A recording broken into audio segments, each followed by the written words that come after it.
Hey everyone, this is part 2 of my very late 2023 best list. If you want to see part 1, the link is in the description. And just like with part 1, if there is anybody who will be ineligible in the future, they will be marked accordingly. If I've already given a reason for an artist that's already appeared in part 1, well, just go back to part 1 and see what happened. Anyway, part 2 will not be as heavy as part 1, but I still feel obligated to say a trigger warning, most anything goes. But with that out of the way, enjoy.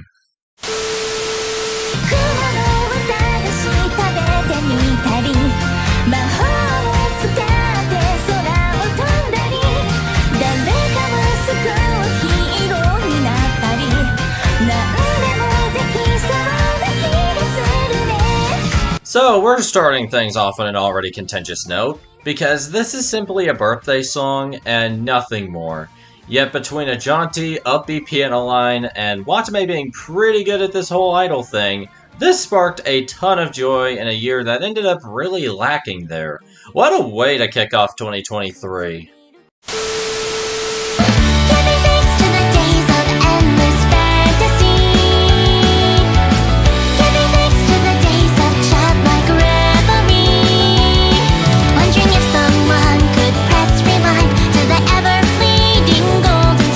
The swan song of a fun career that went on pause to pursue other ventures.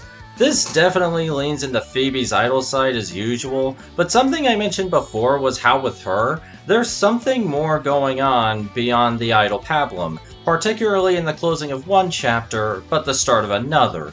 Originally, I would have called Start Again the best song on All of My Life with how infectious it was across the board, but this ebbed back in favor of another track. Though we'll get to that one later.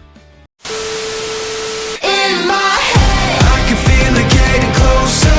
In my head, breathing heavy on my shoulder. And I'm trying to fake it, but there's no way to escape it. 2023 was the continuation of a brutal decade for people, and I was not exempt from that either. In My Head might have been one of several songs that defined the year, caught up in this web of anxiety and trying to brute force out of that. You might know that you're going through the misery, but end up helpless once the panic sets in after trying so many strategies to quell it. I don't seek out Linkin Park nor any solo material on my own, but if you want a more accessible version of what they offer, Mike Shinoda and Kaylee Morg delivered. So, were a trio of women successful in humbling me?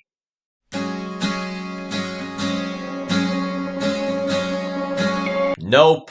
The way I am, not strong enough to be your man.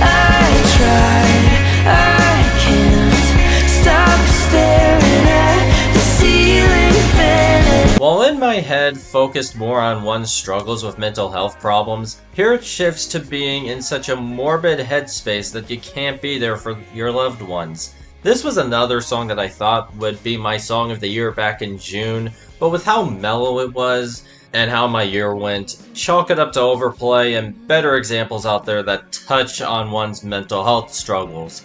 However, what makes me even more fond of this song was when I submitted Not Strong Enough for Timekeeper's playlist sometime back, and Owie loved it. Oh, I really like this song. I'm gonna put it in my daily playlist. And honestly, like this, I feel like this really, I hate I'm being emo right now. Forgive my emo-ness for a second, but I feel like this song really fits my like quarter life crisis that's happening right now. I want to make an existential crisis song. It's in the new playlist actually. Me too, literally me. I put it in my daily. I really like this song. Now, that was one of the most euphoric moments I've ever had as a curator to be, and I will never forget that.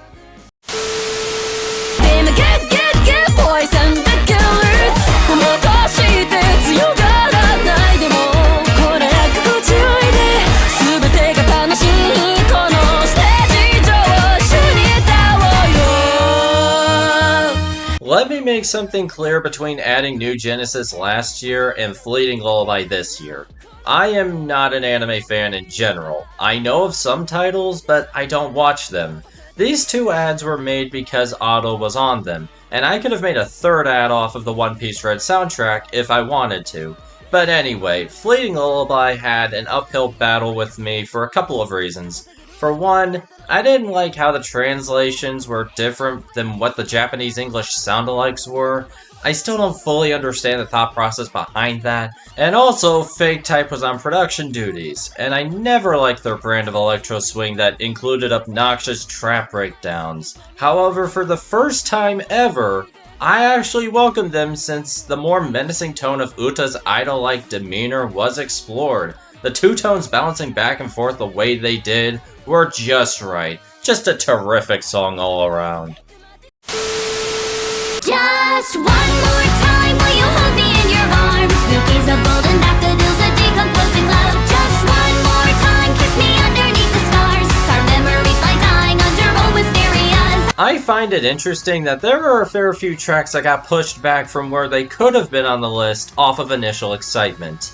I was really happy when the song came out, and I still am for the most part. Shiki's brand of music was going to consist of horror concepts both true and fictional, and not only did it make sense for her, but it was a very unique idea for the time too. Hanahaki disease specifically focuses on unrequited love, and how if you can't express your love for that other person, you can die from coughing up entire flowers. And Shiki has a dramatic flair to sell all this on the back of vocally producer Ghost. Even if looking back, it could have been more suited for a more theatrical musical production. Hey, if I could manage to handle myself at a theater one day, I'd pay good money to see it. Wait, what's this? What are you telling me? You're telling me that Shiki's music contract got voided as a result of PRISM dissolving. I hope this doesn't mean that the horror concept got dropped entirely. I'm not against Shiki making other songs away from the aesthetic, but either way, this still sucks. God damn.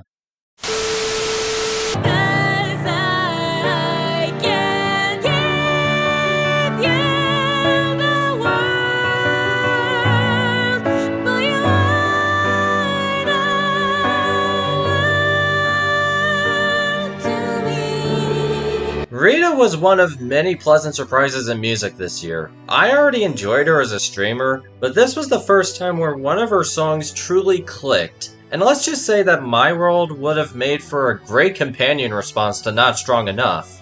Instead of wallowing in that morbid state of not being able to function, Rita gives it a more optimistic spin, where even if she isn't capable of doing a lot, she's doing what she can to be there for that other person. Only because they mean that much to her.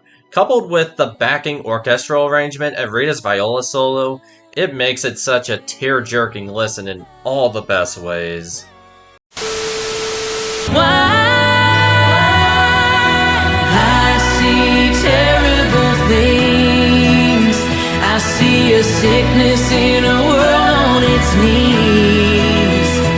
It'll take what you love like a thief. Not gonna lie, this is a tough song to talk about. It's one of the most heartbreaking ads of the year, where the artist plug-in remix with country artist Ashley McBride adds a lot more power to an already decent ballad. It's focused on actively trying to not succumb to all of the scathing indictments that the world is responsible for, knowing that the darkness will consume all in its path anyway. It feels very defeatist, but once again, it was very appropriate for 2023.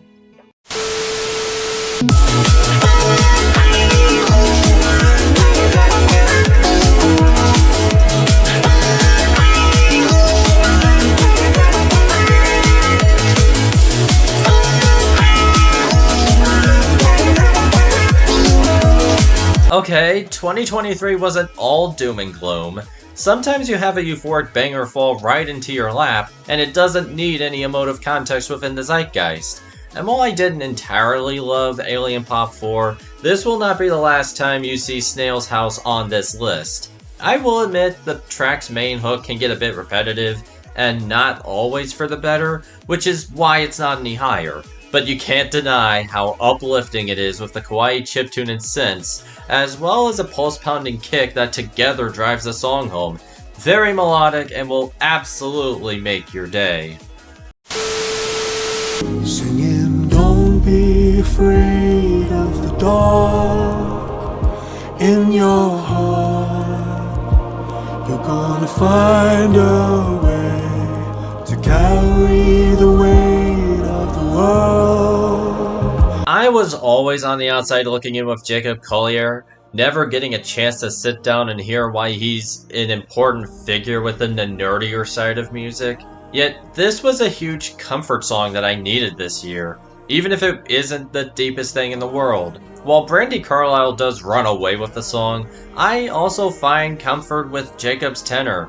The whole song is this soft, gentle pop ballad that wants to hug you after a long day's worth of heavy stress. For that, I appreciate the gesture. So grab a pen, together we'll write up a song. The beat of that will form it along with the keys of our own. Imagine all the sparkling places will go. Part of me did not expect this to grow on me the way it did. I already really liked this as the vibrant, idle song that this is, where it doesn't give me much to say. I guess as Start Again and its main appeal faded a bit with time, the thing that started to stand out to me here was the instrumental bridge with the sax leading the way, sounding like something that would have come out of a current day Mario Kart soundtrack. Maybe my favorite song off All of My Life is the heart-tugging title track, but this and Start Again would be a solid second and third in her whole catalog, not just this album. And if you haven't checked out the album yet, you should. I still stand by the fact that this might be her best project yet.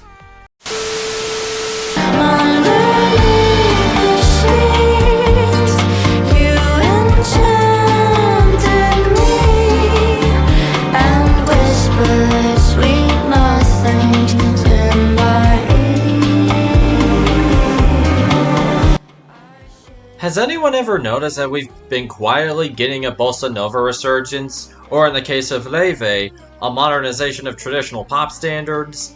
But this collab also makes sense, since they both have a more softer, subdued side to themselves, describing the greatest one-night stand ever over a lush mid-tempo arrangement. And if it weren't for some issues of unclear gay baity framing, because it is a duet after all, this would have been even higher.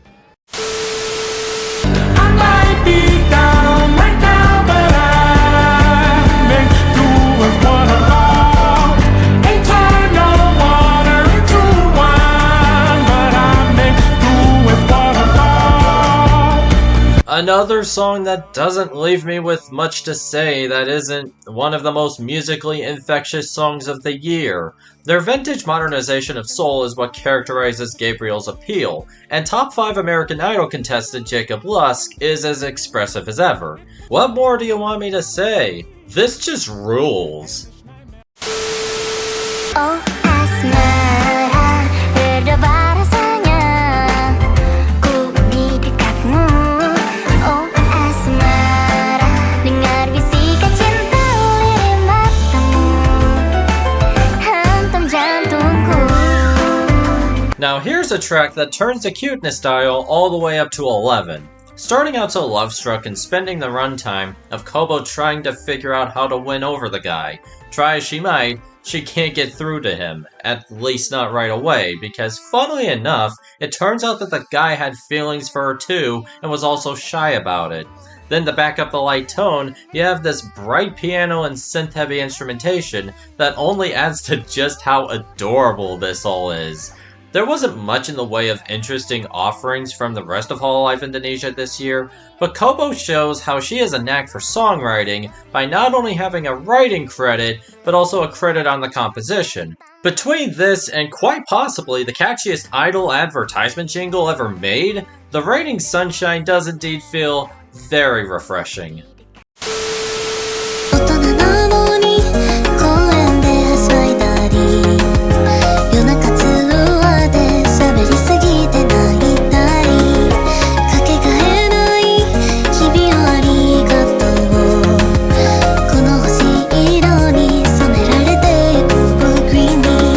I also did not love Cloud 19 as an album. There were a couple of mediocre duds on there, but I can't come down on it real hard when its highs were very high, and emotional ones at that. A little surprising since this was made more to get her feet in the water when it comes to what she wanted to do as an artist. I already had Artificial on last year's list as the EDM barn burner about shallow relationships that it is. And here, we have a tear-jerking tribute to her Genmates and PRISM project, calling back to specific details like spending time together either in person or keeping each other company with their late-night calls. What began as a generation to kickstart the agency turned into genuine friendships, something that Iku probably never had to this degree of companionship and understanding, if I were to believe the English translation, which I do. When all of the agents say that there's no messy drama involved with each other, I believe them, and their streams and music show that, especially this song. Oh, I know, the more that I love, the less that I feel. I mean, after the rough year that's been, what do I even say here?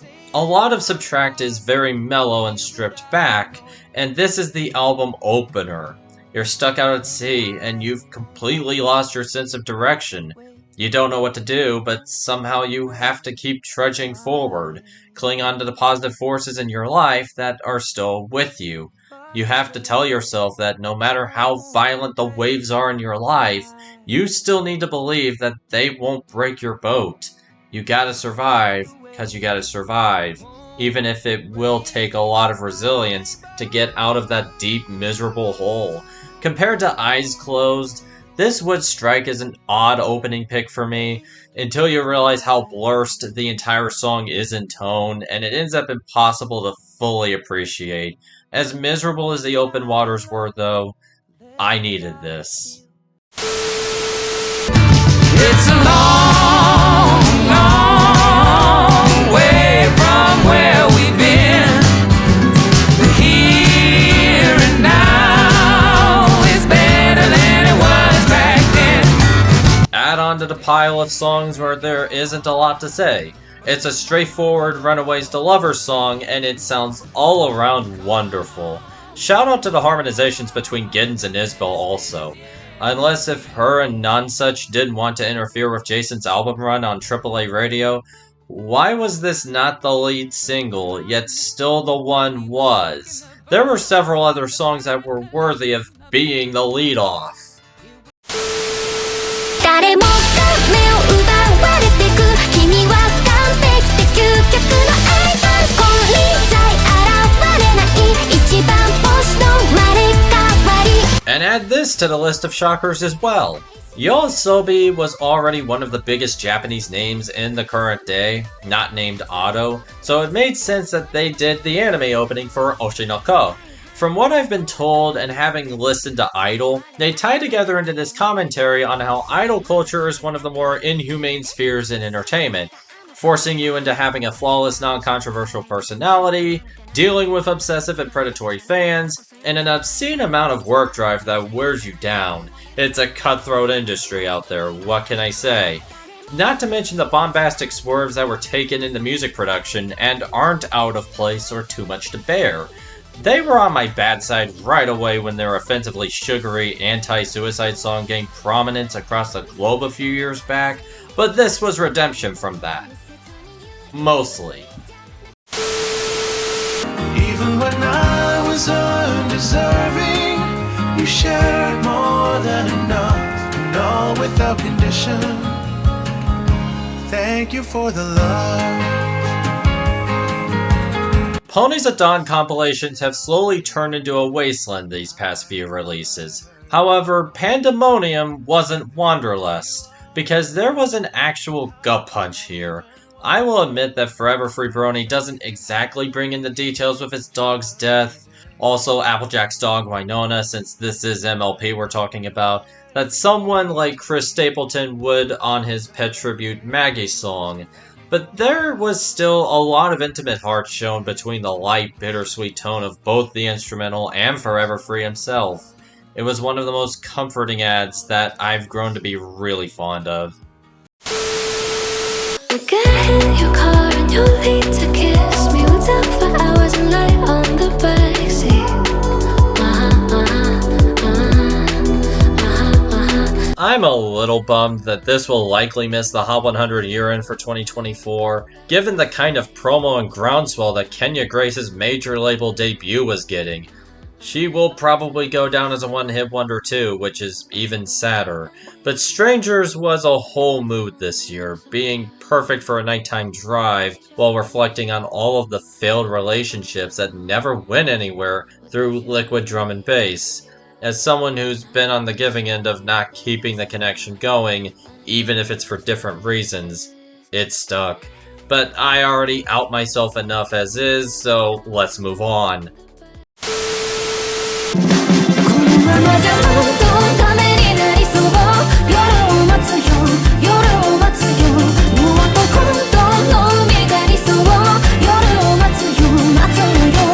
Midnight Grand Orchestra was one of the best things to have ever come out of the VTuber landscape, so why not come back for a second EP after Suisei's solo work stopped sticking? I was getting worried that her bad habits and tastes in producers from Spectre was going to be brought over to her side venture with Inatak, but they came out of the gate swinging with a change in sound that I mostly didn't see coming. It's still within their realm of poppy Japanese artcore, but now brings in some indie rock flair, which was certainly better and colorful than a lot of other indie rock this year. They set up the overarching narrative of their time with a rival, and waiting for that person to return someday. It's explored a lot more on Starpeggio, so this being the lead single and not Midnight Mission was a bit baffling.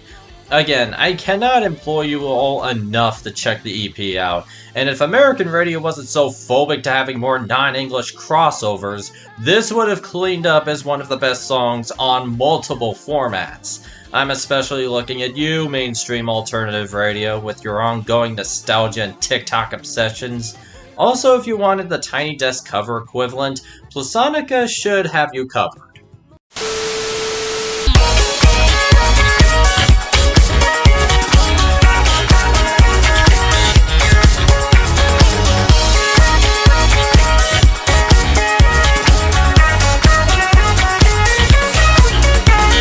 Does this touch other modern new disco or future funk classics like Cosmo Funk and Invader? Not really. Maybe give me a few more years to reconsider. A lot of Hypernova Disco's charm is very similar to Guru Guru. Very lively, very groovy, very colorful, very gay, very fun. Again, this trumps a lot of the mainstream pop music out right now, where artists and labels are still banking on a more sanitized version of disco. Y'all should fix that. You know God, you know leader, you know saint, you know teacher, you know God, you know God. If you missed out on Gloria this year, I don't blame you. The singles were either an uninteresting mess or a fascinating mess. And from what others have been saying, the rest of the album was probably as tepid as Sam's usual work that they're known for, as that pop balladeer. No God makes the best use of Sam's balladeer side, telling off an ex about their own God complex and not being able to see past their biases. Sam isn't afraid to cut this person out for some of the dangerous thoughts and opinions that they hold. And the one line that stood out, and one that I've been taking to heart these past few years, for better and worse, just because it's your opinion doesn't make it right. I wish more people learned that. First they take you off the track, build you up and take it back. Everybody else will laugh. Roller coasters make me sad. Upside down the cameras flash, messing up my brain real bad. All I know is this can't last. Roller coasters make me sad.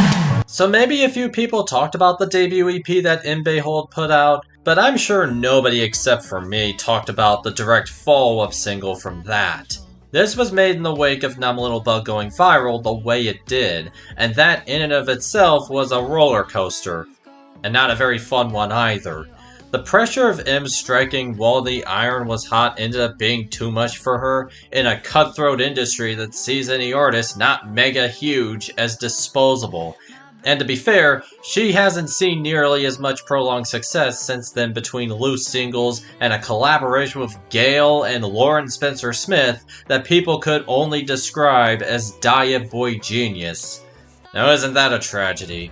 If this upcoming album is the last we'll hear from Inbehold in any capacity, all I can say is that she did what she could, and we did get this along the way. We were never made to run forever. We were just meant to go long enough to find what we were chasing after. I believe I found it here in your love. I'm happy that Tyler Childers finally got his minor hit, even if it could have been so much more. I just didn't ask for it to come at the hands of homophobes focusing on the gay couple in the music video, which isn't Tyler's fault for the record, but whatever helps to get a Hot 100 charter these days.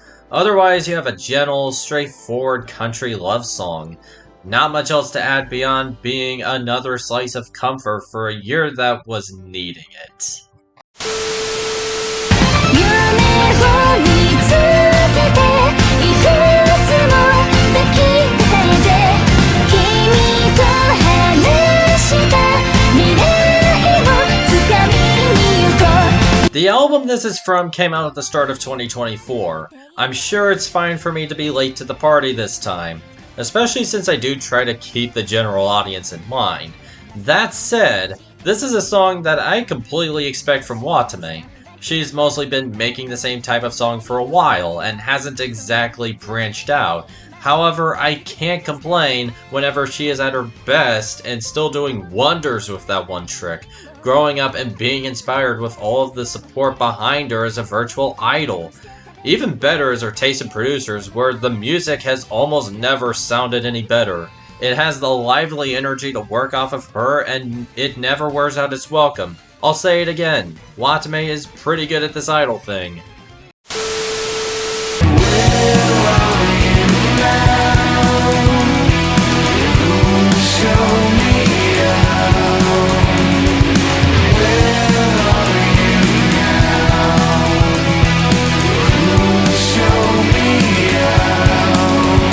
Even if it does run a little long, I'm still annoyed that Under You was worked to radio and not this. Of all the Foo songs that I've heard, this is probably their dreamiest and most subdued track, reminiscing on the death of Dave's mother and trying to figure out how to carry on. The inclusion of his daughter makes this even more personal and is very welcomed, despite that one cover the two of them did a couple of years ago, of a 1980s X song that somehow included an R slur there.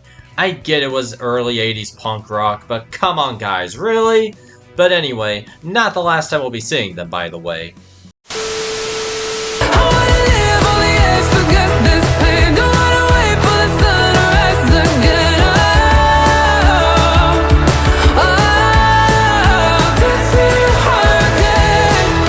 Yet another pleasant surprise for 2023, coming from the woman behind Castles, a relationship song that baited me into thinking it was about death, thus it never clicked.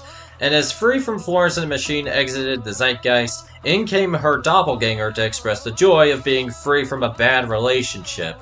I really shouldn't care for music socials in the very sunk cost way that I do, but even I'll admit, they all find some true gems. Thanks for letting me grift off to you all.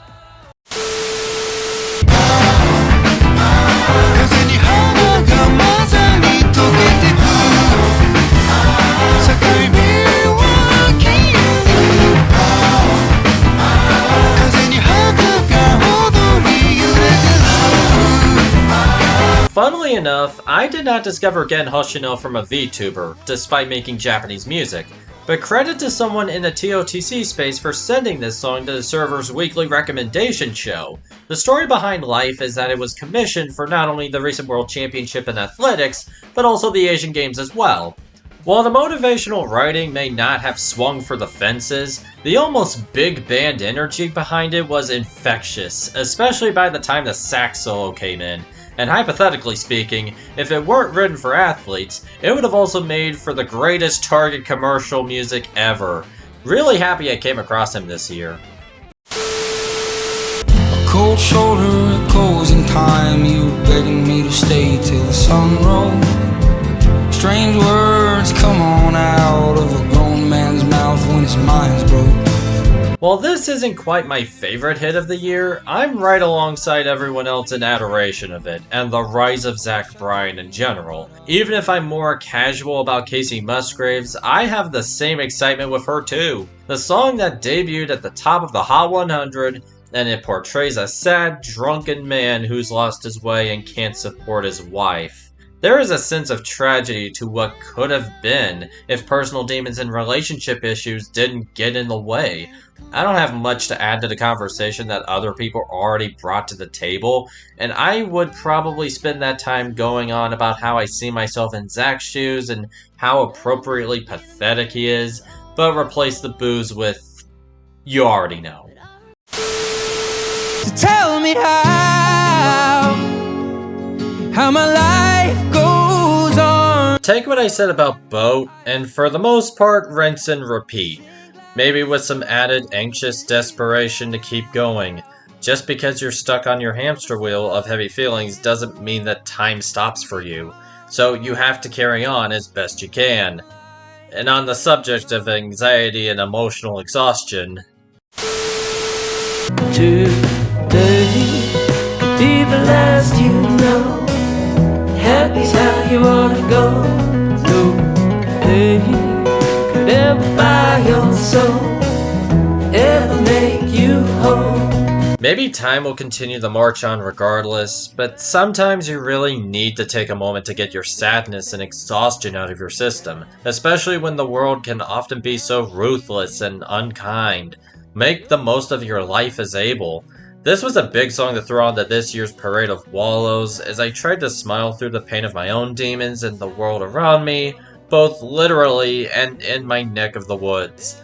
This was the gentle hug that I needed.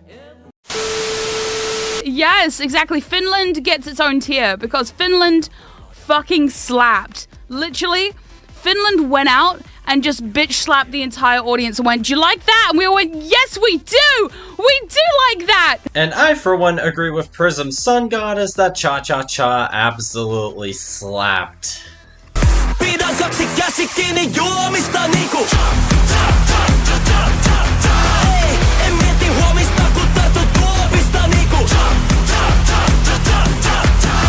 Because people couldn't shut up about how awesome this was when this man wrote out in style at Eurovision, and I absolutely saw why. Sometimes it just feels good in the moment to get wasted and lose your mind at a bar after going through a stressful period in your life. This was my proper introduction to transcore and future pop, and it was a riot and a half. Yet another song that should have gotten the attention of radio formats like CHR Pop, Alternative, and Active Rock. Why did this guy get shafted, yet gave boring, misguided men like Duncan Lawrence and Måneskin bona fide hits with staying power? When every eye says you'll be fine, silent explosions in your mind come take you down at any time. As someone who couldn't praise Spanish love songs to high heaven like everyone else did back in 2020, seriously, my dead-eyed reaction at the time was, yeah, it's definitely music that came out, and music that I'm late to the party to. I think I'm starting to get it now. I don't know if it's because of the pivot from pop-punk to heartland rock, but I welcome it. I don't want to really get into the song, I swear if I have to talk about Haunted next year, but there is one aspect that is worth mentioning that isn't the marveling at the destruction both inside us and around. Is that one mantra to stay alive out of spite. I don't think I need to elaborate here.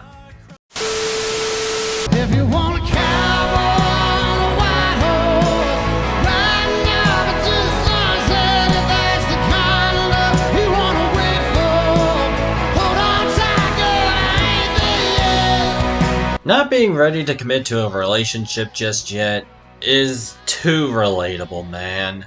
But at least it rules, and shows that I'd be perfectly okay with Chris Stapleton making music much closer to southern rock. Between this and Watch You Burn, he's perfectly capable of that. We're digging up.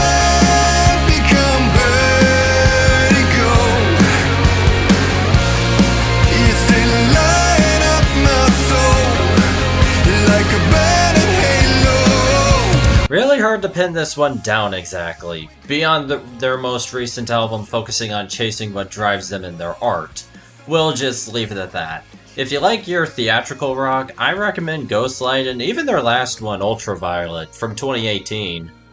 Cause just 2 hours to get there, babe. I can make it back about an hour or so. Hold you close against my skin. Need a little warmth on a night so cold. Singing songs you used to sing. One about the lady in the long black veil. I didn't realize that I needed a song more distant from Elle King's rocker side into something more gentler, but I'm glad that she made it. Actually, it was Tyler Childers who originally wrote the decade-old nostalgia trip of Jersey Giant. However, he could never make the song stick for himself. He let her, and only her, cover it, and she nailed it. I was late to the party with this one, but I'm happy I came across it.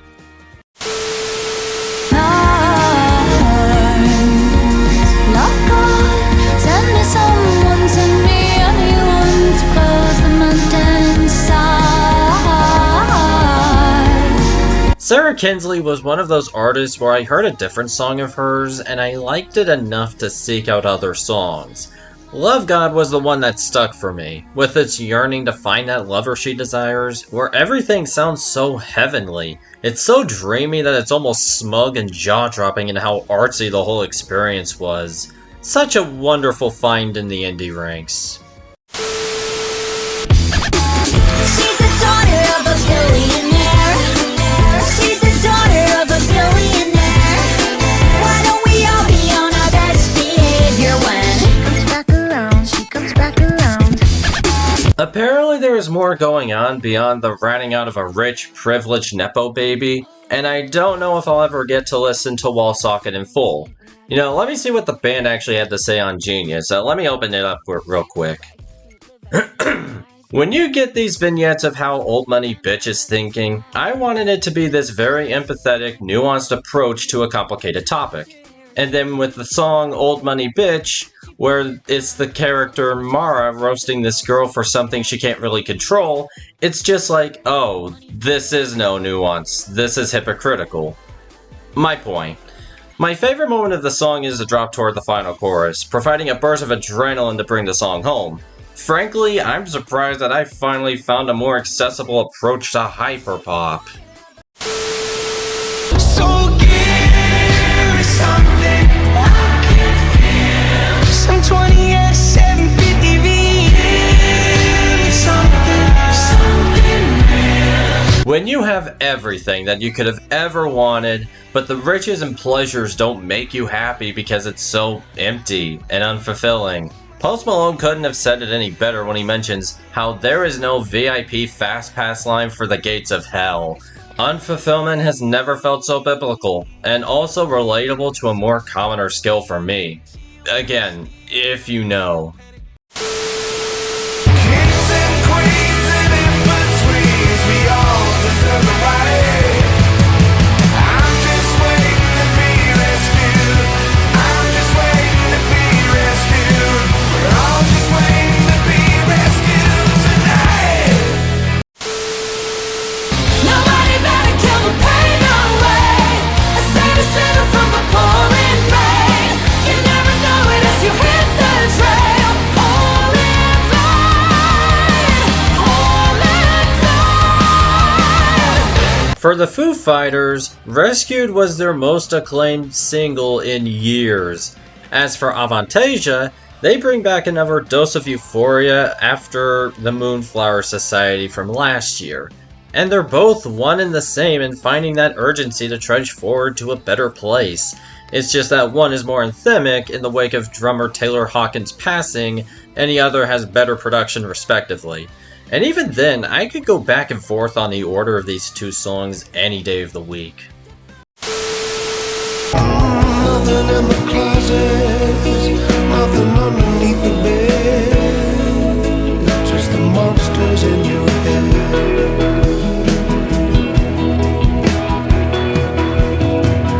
I I did not expect a heritage band to nearly make me cry this year. If I had to guess, it must have been Dave's aged voice working with the wistful, somber instrumentation that paints something closer to a tragedy.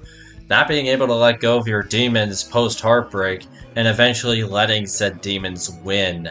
While I've had more of a relationship with niches and concepts than with people these days, it's still got to me. God, man. And you know, while we're at it, So if you're hurting, crying, lying on the bedroom floor, come on down to the Heartbreak Store. much like Sarah Kinsley, the Heartbreak Store was not my first impression of Lizzie No.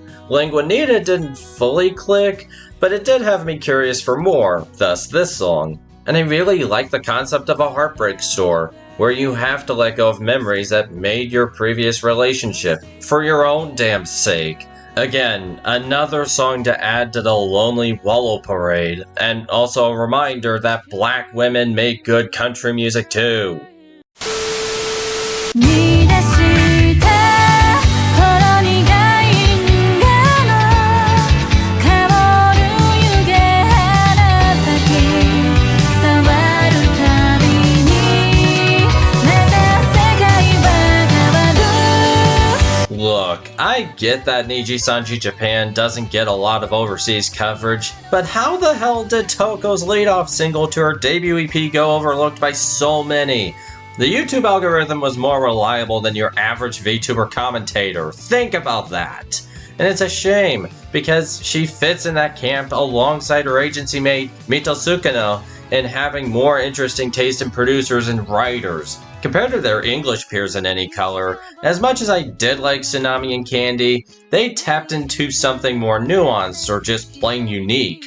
Telescope specifically has this more calm aura in appreciating the small things in the world around her, through comparing space to coffee. Not gonna lie, it kinda broke my brain trying to get it, but I was too enveloped in this world to even care. It's a phenomenal song that even had some people at TOTC also at a loss of words, and I really hope that despite Niji Sanji's ongoing everything problem, I'll gladly embrace the attachment issues that I'll develop with the both of them. Hopefully nothing horrible unfolds about their livers and their management. Still too soon, maybe. ありがとうって歌う時に歌うんだよ歌いたい私の気持ち君にありがとうって心から歌うんだよ So, I'm not going to go into a ton of detail on why I clung onto this since release. If you want Critic Me to talk about it, this is Pina's best song, and it's not even close. It also fits her to a T as well, talking about how despite how grand gestures can be good in their own right, sometimes a simple thank you is more than enough. Now pair that with a gentle arrangement, and the fact that this came out during the 2022 midterm elections for us American pen pals, even though the streaming release wouldn't happen until the end of the next spring. Pina putting this out there during her birthday couldn't have come at a better time.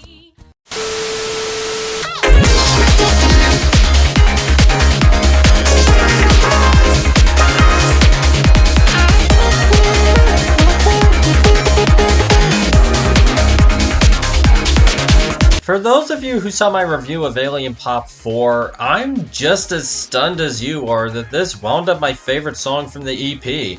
I think my problem with Voyager at the time would have been how short it was. It was just under 3 minutes. It's still a bit of an issue.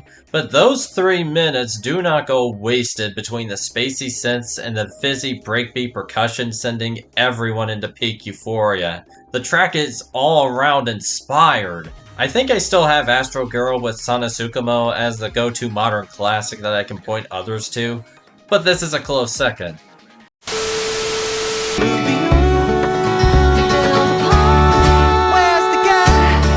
Where's the getting being together? When we forget, should we remember?